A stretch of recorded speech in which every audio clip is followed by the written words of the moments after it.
Hola amigos, aquí Libertad Constituyente de Televisión en una nueva emisión en la que vamos a conectar con Pedro Manuel González y vamos a hablar, en principio, de dos temas de gran actualidad, que son el estado de alarma y las últimas noticias que han afectado a la monarquía y que además son dos temas que están muy relacionados.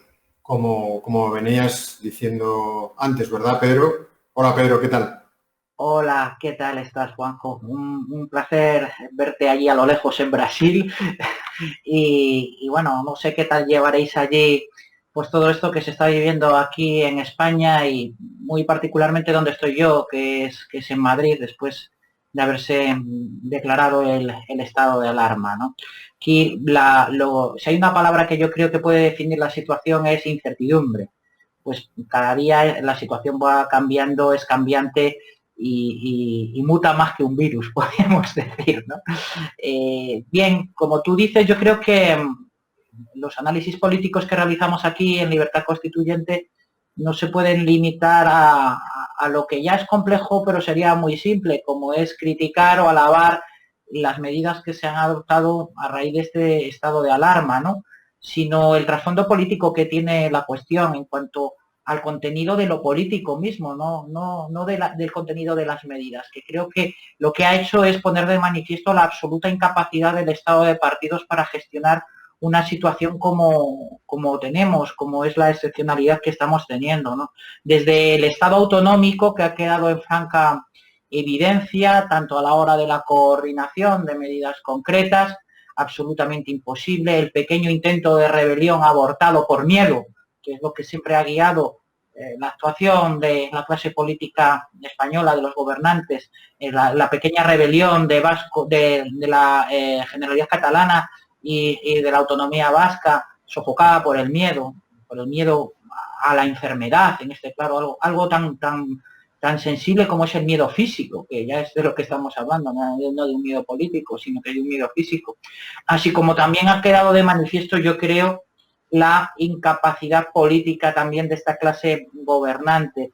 Eh, ese, esa suerte de selección natural inversa de la partidocracia en la que los peores suelen llegar o llegan a la cumbre del estado de los partidos que los encumbre, una selección natural absolutamente inversa. Estaba circulando estos días por aquí, por todas las redes sociales, un vídeo de Antonio García Trevijano muy significativo y que parece que estuviera grabado de estos días, del viernes, en el que hablaba de cuáles eran las virtudes que tenía que tener un gobernante y la virtud fundamental del gobernante era la inteligencia para resolver situaciones inesperadas.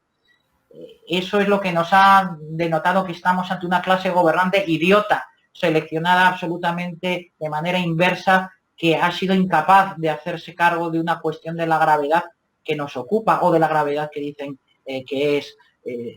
Al contrario, decía Antonio, al contrario que el legislador cuya virtud fundamental es la lealtad a la voluntad de los que le eligen, de los que representan, del distrito. En definitiva, para la mecánica de la gestión de los asuntos de ese distrito o de la proposición de la ley de los asuntos que no son imprevistos, sino de lo previsible y de la vida ordinaria, de la adecuada ordenación de la vida política, de la vida social, el gobernante ejecutivo, el gobernante presidente del gobierno, lo que tiene que tener es inteligencia y esa capacidad de tomar decisiones que pueden ser arriesgadas en un momento y se juega su propia supervivencia como gobernante anticipándose a la situación. Esto es una cuestión que entiendo que es fundamental, porque desde luego los criterios de elección no pueden ser los mismos para una persona que tiene que tener esa voluntad,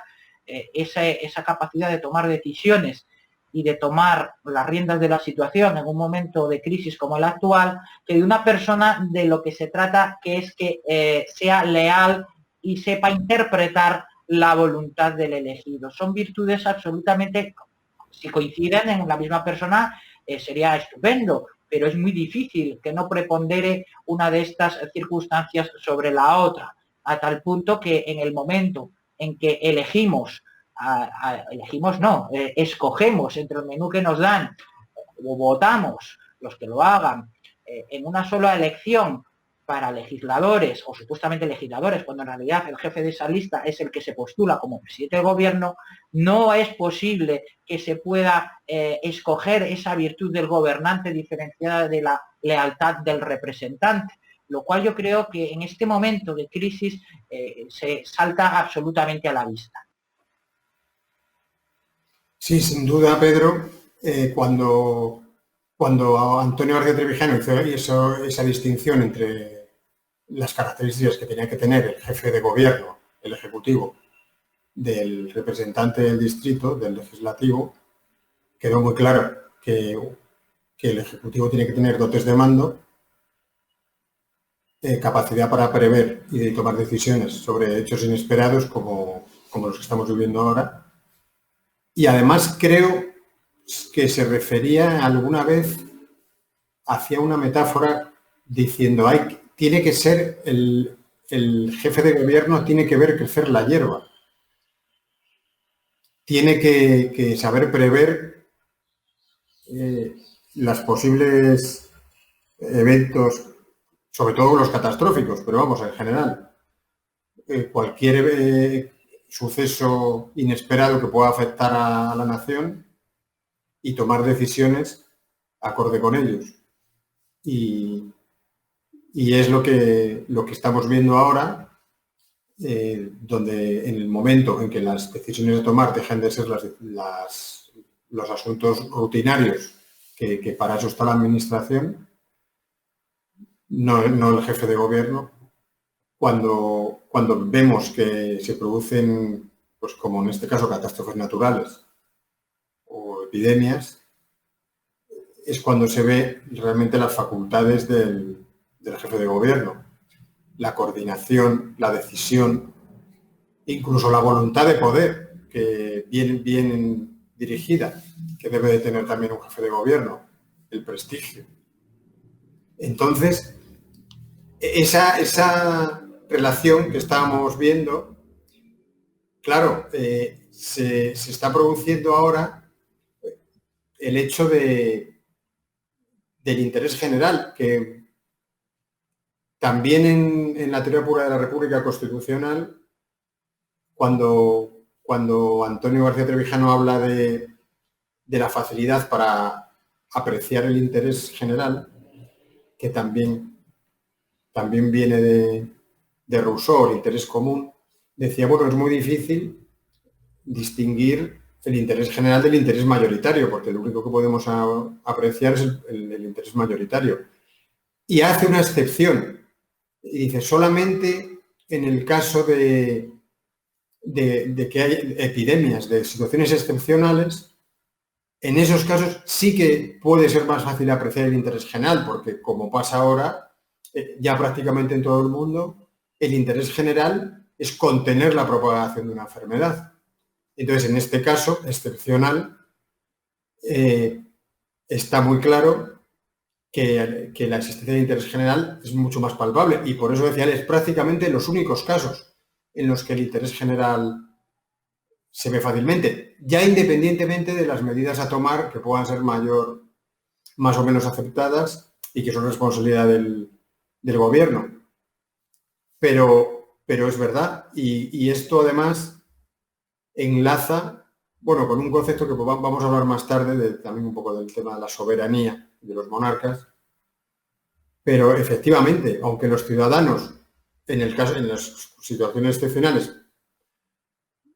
como somos gobernados, aunque hubiera democracia, seríamos gobernados también, aunque fuéramos libres. Nadie discute que ha de obedecerse las decisiones del gobierno, sobre todo cuando el interés general es fácil de apreciar. Por lo tanto, independientemente de la oportunidad de las medidas, que no vamos a tener que analizar aquí, porque ya tienen un carácter técnico, fundamentalmente, los los estados excepcionales, pues, ningún ciudadano suele discutir, pues que a la ley hay que cumplirla y en este caso incluso más que nunca. Sí, yo creo que de lo que también nos sirve es de esta situación de excepcionalidad, que ya digo que efectivamente las situaciones de excepcionalidad y los poderes especiales del Poder Ejecutivo están, por ejemplo, en la Constitución de los Estados Unidos, no está, pero sí está en leyes posteriores las que regulan el estado de emergencia nacional. Y los estados de emergencia nacional están recogidos también, en consecuencia, en la República, por ejemplo, norteamericana, en la que sí que existe libertad política. Sin embargo, si hay alguna cuestión que yo creo que sí que es fundamental y nos enseña es dónde realmente, y tú has apuntado muy bien a eso, Juanjo, dónde se encuentra la soberanía. Y deja de manifiesto esta clase de situaciones como aquello de la soberanía popular es una ficción rusoniana absolutamente falaz y que carece, digamos, de más utilidad que justificar un hecho puntual como fue el nacimiento de la forma de ordenar la sociedad a partir de la Revolución Francesa, ¿no? Decía Carl Smith que la soberanía reside en aquel que es capaz precisamente de declarar la excepcionalidad. Él hablaba del estado de sitio, pero al fin y al cabo el estado de alarma es un estado de sitio atenuado, es el primer eslabón, es el estado de alarma, el estado de excepción y después el último grado es el estado de sitio, ¿no? Y entonces a mí, y esto enlaza quizás con el segundo tema que teníamos preparado para hoy, resulta bastante curioso que cuando ayer sale el jefe del Estado, el rey Felipe VI, él no hace ninguna mención haciendo suyo propio o invocando a una decisión suya propia sobre esta declaración del estado de alarma, lo cual deja bastante entredicho esa jefatura del Estado. Y no solo eso, sino que nos dice realmente quién es el soberano. Felipe VI ayer, dirigiéndose a los españoles, lo que vino a decir es que el soberano no es él, sino que el soberano actualmente es Pedro Sánchez, que es el que tiene la facultad para para declarar este estado de excepcionalidad como es el estado de alarma. Entonces, es bastante curioso y también, igual que he leído estos días por ahí, ¿no?, que estamos viviendo situaciones que a los que hemos estudiado Derecho nos decían en la facultad que jamás nos íbamos a enfrentar, que nunca íbamos a ver un 155, que nunca íbamos a ver un estado de alarma, que nunca íbamos a ver perseguir o pretender perseguir al monarca por delitos cometidos que se encuentran en el Código Penal, que nunca íbamos a ver un delito de sedición y rebelión. Bueno, que casi faltaba únicamente que nos encontráramos con que un enjambre de abejas entrara en fundo ajeno, ¿no? como caso práctico y muy difícil. Pues sí, todo esto está pasando. Y está pasando y nos enseña lecciones. Y la lección dentro o en la perspectiva política, que es la que a nosotros nos corresponde aquí analizar, es muy clara, que es que el soberano, el rey, no es soberano. El soberano, en este caso, está diciendo bien claro quién es el que está declarando el estado de alarma. Y el soberano es Pedro Sánchez, es el ejecutivo. El rey Felipe VI no es soberano. Sí, ya desde que se también ideó, como tú decías, la soberanía popular como base para el nacimiento del Estado moderno a partir de la Revolución Francesa, el criterio de Rousseau, que es bastante poético, ¿no? Es algo bonito, pero es una fantasía. El gobierno, o en los casos que el Parlamento tenga esas competencias, como aquí teóricamente las tiene para el estado de excepción y el estado de sitio, pero claro, teniendo en cuenta que el Poder Ejecutivo en los estados de partidos es el más importante y domina al legislativo y ya no digamos al judicial, pues evidentemente el sujeto al que se refería Smith, de que tiene la competencia de declarar el estado de excepción, es evidentemente en el estado de partidos español y en muchos otros europeos es el jefe de gobierno. sin duda ninguna. Y esto nos lleva también a la posición de, ya no de legitimidad, porque aunque en los últimos, bueno, ya desde hace unos años la falsa izquierda, porque que se dice republicana, Podemos, Esquerra Republicana de Cataluña, Izquierda Unida, que es una izquierda más bien social, la izquierda política, no tienen absolutamente ningún rasgo de ella, porque no quieren alterar el régimen de poder para cambiar la clase dirigente, que en este caso es la clase política de los partidos, para traspasar al menos, ya no a una clase social como el proletariado, que bueno, ya sería una izquierda política si quisieran hacer eso, pero es que ni siquiera, y ya por supuesto, no quieren traspasar el poder de elegir al gobierno, de elegir a los representantes del Congreso de los Diputados, a la población, al ciudadano. Entonces, ¿qué izquierda política son?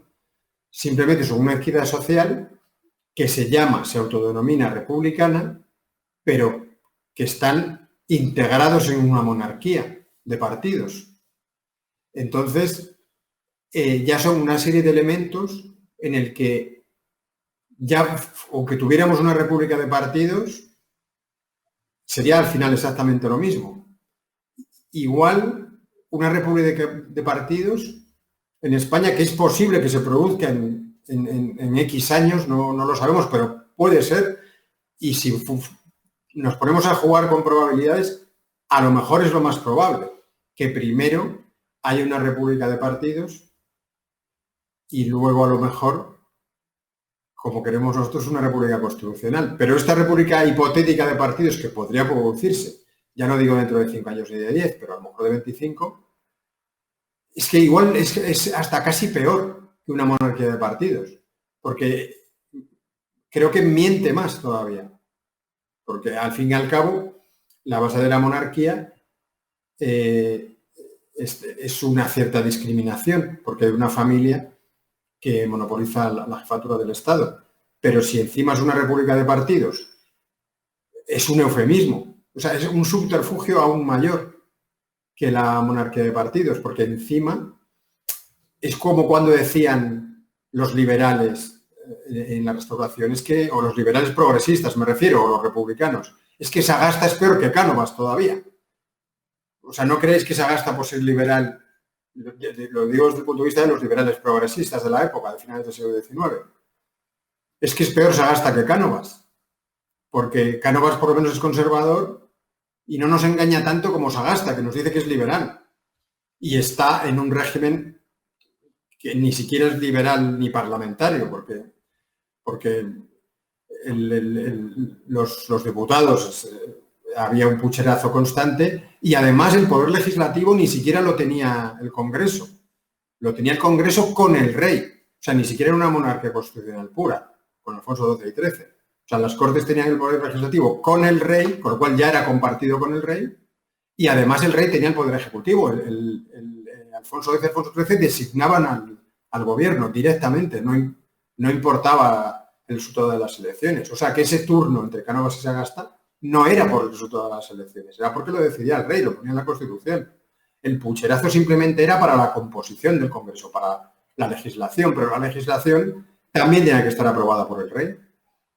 Entonces, retomando lo de antes, sería peor casi una república de partidos que la monarquía de partidos. O sea, que dicen, miente más. Es más como sí. Con lo cual, nos tenemos que dirigir fundamentalmente a dos posiciones ideológicas que tienen los españoles ahora y que les están impidiendo ver la realidad. Unos, lo que se llama convencionalmente derecha, tienen miedo de hacer una ruptura de paradigma político pacífica porque creen que el pueblo se va a equivocar y que va a votar una disgregación de España o un régimen horrible. O sea, se cree que el pueblo es totalmente imprudente, que no estoy yo diciendo que sea sabio, el pueblo se equivoca mucho, ¿no?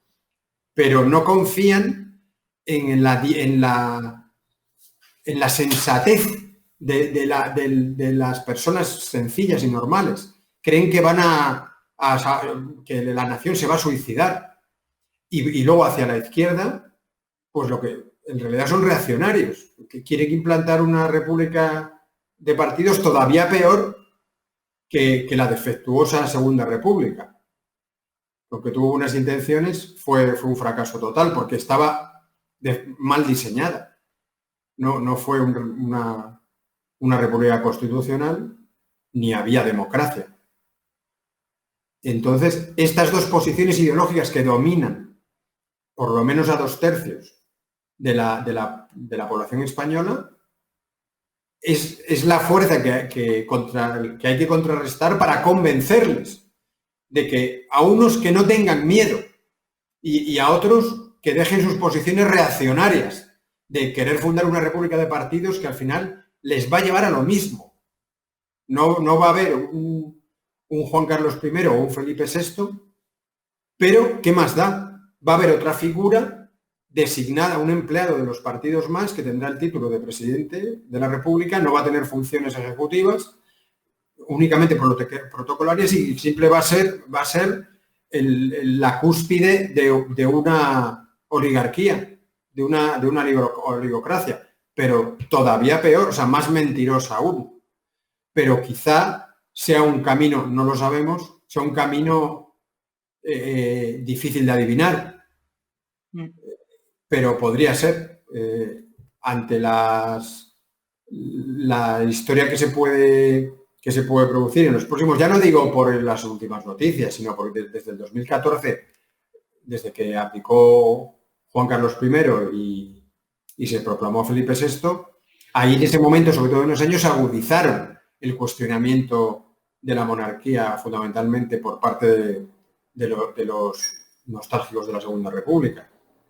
Pero ya digo, ni siquiera en la próxima década, en los próximos 20 años, eso puede pasar, que tengamos que pasar por una república de partidos para poder llegar otra vez para poder llegar a una república constitucional.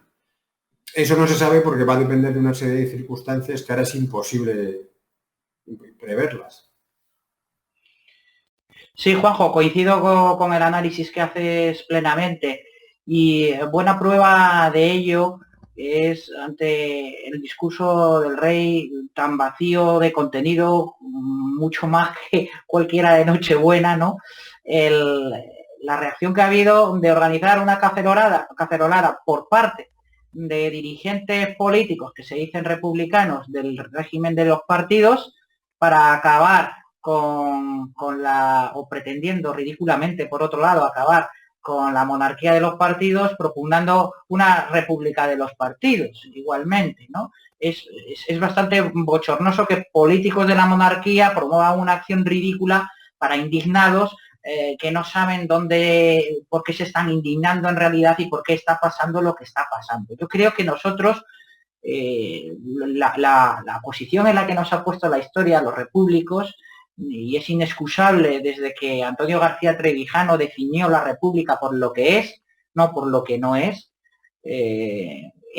defender el honor de la república, ¿no? Porque a fuer de republicanos somos repúblicos, efectivamente. Y ese es el punto en que la historia nos ha puesto, y con esa responsabilidad, con un arsenal intelectual como el que tenemos entre manos, que fue el que Antonio García Trevijano nos dejó a todos nosotros. Nosotros somos republicanos porque queremos la república por lo que es: separación de poderes y principio representativo. Una república presidencialista, no por lo que no es. De la misma manera que un ateo convencido no tiene por qué ser anticlerical, evidentemente. Nosotros no somos antimonárquicos furibundos, somos repúblicos, como digo, a fuer de republicanos, efectivamente. Y esa es, yo creo, que la labor de pedagogía que debemos de hacer en dar a conocer lo que es realmente una república en sentido positivo, ¿no? Por eso esto de la cacerolada a mí me parece realmente una mamarrachada absurda, una engañifa involucionista del régimen de los partidos que ahora se dan cuenta que tienen una grasa encima absolutamente desprestigiada como es la monarquía coronada, ¿no? O sea, que es la corona que tiene, o la guinda del pastel de esta oligarquía de partidos que es la propia corona, ¿no? Sí, efectivamente, el discurso de ayer del rey fue absolutamente vacío, inane, además de idiota, hablando de palabras que yo me quedé sorprendido, como ganarle al virus, como si se estuvieran hablando entre dos inteligencias, ¿no? La inteligencia del virus y la inteligencia de los demás. Es absolutamente ridículo, ¿no? Y no se puede descontextualizar de los hechos que han afectado a la monarquía en esta última semana, como la falsa renuncia a la herencia, ¿no? Todo esto, debemos de darnos cuenta de que no ataca solo a la monarquía, o no mancha solo a la monarquía, mancha al estado de partidos, de la cual la monarquía es fundadora. La monarquía, que es mal llamada parlamentaria, ¿no? Que en realidad es una partidocracia coronada, una oligarquía de partidos coronada. Entonces, para su propia supervivencia, lo que hace esta oligarquía de partidos es intentar desprenderse de este aditamento coronado para dar razón de sí misma, lo cual es muy peligroso, como tú has dicho, Juanjo, ¿no? Ya no solo por la asimilación con la palabra república o lo que el republicanismo suponga, sino por la mentira de que la república en sentido positivo puede existir en un régimen de partidos estatales, lo que es absolutamente falso. Indudablemente, como digo, estos acontecimientos que han tenido lugar esta última semana han provocado esa involución del régimen en este sentido, y en el sentido que tú muy bien estabas apuntando, desde la falsa renuncia a la herencia del rey, que es falsa, como yo creo que nosotros no fuimos de los primeros en poner de manifiesto esa mentira jurídica, esa renuncia que carece de efectos, porque el Código Civil prohíbe la renuncia a la herencia futura si no ha fallecido el causante, y por muchas más razones jurídicas, más allá de esa que es tan simple y evidente como el hecho de que no haya renunciado por sus hijos, ni pueda hacerlo, renunciar por sus hijos a la herencia del abuelo. ¿Cómo va a hacer eso? Si cualquier persona que esté en el tráfico jurídico ordinario sabe que la renuncia por los hijos, para eso tendría que ir el rey a un juzgado de primera instancia y pedir permiso a un juez de primera instancia que le dejara renunciar por sus hijos. En el hipotético caso de que pudiera hacerlo por sí mismo, que no puede hacerlo hasta el fallecimiento de su padre. Pero pongamos que hubiera fallecido y que quisiera renunciar, tendría que ir a un juzgado de primera instancia a renunciar por sus hijos. Y no le iban a dejar si se lo aplicara la misma doctrina que al resto de los mortales, porque renunciar a una herencia es de una agresividad tal que los juzgados y tribunales y el fiscal lo que están diciendo es que en todo caso se acepte a beneficio de inventario, es decir, a salvo de las deudas que pudiera haber. O sea, es todo absolutamente ridículo. Es una falsedad que se vaya a echar a la monarquía con cacerolas. Es una falsedad que quienes propongan eso sean republicanos. Son monarquicanos, son republicanos de la monarquía. Absolutamente falsario. Yo ayer tuve una conversación con un repúblico insigne, amigo, del cual me precio de su amistad, que es Adrián Perales también, y hablando de este tema, nos dimos cuenta, o se dio el cuenta, o me hizo entender a mí una cuestión que a mí me había pasado por alto, y Juanjo, francamente, me parece interesantísima, ¿no? Que es como de la misma manera que el rey Juan Carlos hubo de apartarse de su padre, de don Juan, sacrificar la relación con su padre para alcanzar la tan deseada corona, ahora su hijo se ve obligado a hacer exactamente lo mismo que con él, distanciarse de su padre para la misma finalidad, que es conservar la corona. A tal punto es así que esta reflexión que hizo Adrián y que a mí me parece muy interesante, de la misma manera que Antonio García Trevijano acertadamente llegó a decir que la corrupción es factor de gobierno, parece que puede enunciarse otro principio esencial en esta monarquía de los partidos, que es que la traición se constituye como factor de reinado. Se premia la deslealtad de Juan Carlos a su padre don Juan, y ahora el deshonor que hace su hijo, el rey Felipe VI, con él, para poder seguir garantizando la perpetuación de la corona en España. a tal punto que parece un sino de esta triste monarquía de los partidos y que viene manchada de origen, el que la tradición familiar sea imprescindible para el mantenimiento del puesto en la corona, en definitiva. No sabemos si luego las infantas o la infanta que vaya a reinar a la muerte de Felipe VI también tendrá que apuñalarle de cualquier otra manera para conseguir reinar. Parece que es una ley que se está cumpliendo inexorablemente. Yo no sé qué opinas de esto, Juan. Y además me estaba ahora llamando la atención con lo que estabas diciendo, que estamos hablando de una monarquía como si fuera una monarquía que es una institución basada en la herencia. El pilar fundamental de la monarquía, salvo que sea la monarquía electiva como la de los visigodos, pero la monarquía española desde hace siglos, es hereditaria. Las monarquías que conocemos ahora son hereditarias. Y resulta que hay que renunciar de manera anticipada, además, a la herencia patrimonial privada para mantener la herencia dinástica. Se suma más a un contrasentido, porque como tú dices, aparte de implicar ya no, bueno, una tradición, el que podríamos utilizar palabras da igual, ya como mínimo ya es un desdoro, es dejar la herencia de tu padre cuando estás heredando la corona, o incluso ya la has heredado. Es algo que resulta un contrasentido. No solo es que sea algo que ya es desagradable de por sí, sino que ¿cómo? ¿Por qué? Aunque fuera, si pensáramos en una monarquía como la británica, que sí que está ligada históricamente a un régimen digno con representación política y de origen liberal, no podríamos situarnos en la comparación, porque renunciaría el príncipe heredero británico a la herencia patrimonial de su madre o de su padre. Yo creo que no, en ningún caso, porque si su madre ha cometido una responsabilidad, pues responderá la madre. Las responsabilidades de ese tipo no se heredan, heredaría las deudas, pero es otro contrasentido más. Además de que la dinastía en sí misma, la española, la borbónica, ha sido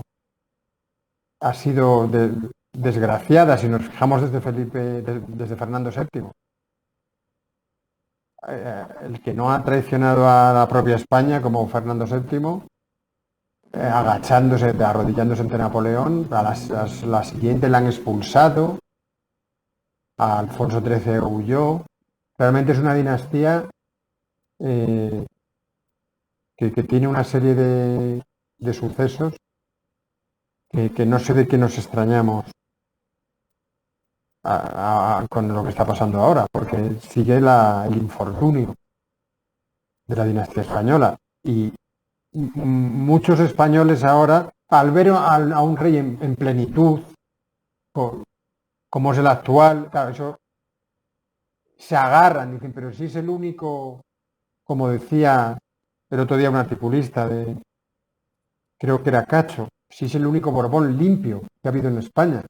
Aunque seamos republicanos, vamos por lo menos a apoyarle y diferir hasta nuestros nietos que elijan entre monarquía y república, pero sí es un espejismo. Si no se trata de algo personal de Felipe VI, claro, ahora está en plenitud, tiene mejor imagen que un rey anciano, evidentemente, no tiene problemas familiares. Sí, claro, las comparaciones son odiosas, pero lo realmente tremendo es algo normal que una monarquía, que la traición sea factor de monarquía. Es que es una contradicción, porque se comprende que la corrupción sea factor de gobierno en un estado de partidos, porque es el móvil fundamental de la clase política. Ya no solo la corrupción económica, sino la moral. Pero que hayamos tenido que contemplar que la traición haya sustituido al honor en el fundamento de una monarquía, aunque sea de partidos. Realmente es una evolución de las formas de gobierno que es insospechada. No sé cuál será el próximo factor, pero es para atemorizarse. Porque ya avisó, ya avisó don Juan de Borbón de qué monarquía está salvando. Que la monarquía basada en el deshonor.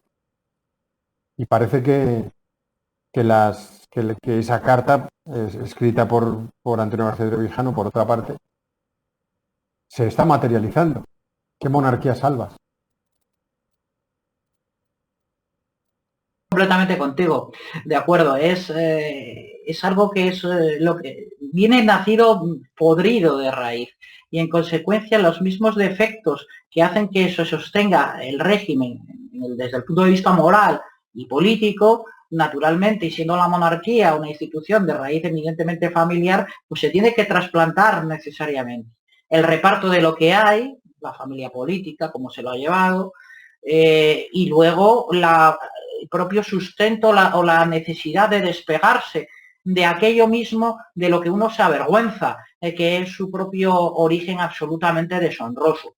Y por eso es por lo que esa corrupción moral básica y tan evidente es la que hace que la traición intrafamiliar, que todavía es la peor que puede existir, sea absolutamente factor de reinado absolutamente indispensable para la continuación de la propia dinastía. Esto es así. Así es, Juanjo. Yo, por mi parte, poco más te puedo decir respecto a este tema. Muy bien, Pedro. Bueno, pues yo creo que llevamos ya más de 35 minutos. No queremos cansar a la audiencia con un programa demasiado largo. Y nada, yo creo que vamos a despedirlo desde ahora y bueno, hasta un próximo programa. Pedro. Un abrazo muy fuerte. Cuidaros por allí. Y un abrazo a todos, amigos.